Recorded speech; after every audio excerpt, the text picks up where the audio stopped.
passenger side lines up nicely. I can push that in and pull it back out. Snaps into place. Great, right?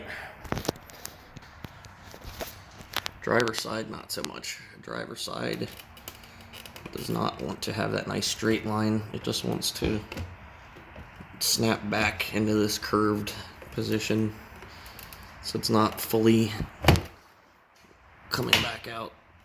It's not stretching back to where it should. And you can move it like that. Push it back. You can see it just wants to like spring back to this not fully open position. So the glass has to be tilted all the way out so I can actually see out of the mirror, which is, it's not ideal, right? So something in this mechanism here is going to need to get replaced. It's probably the whole mirror or the whole mirror bracket, whatever. Hopefully the extended protection plan will cover it,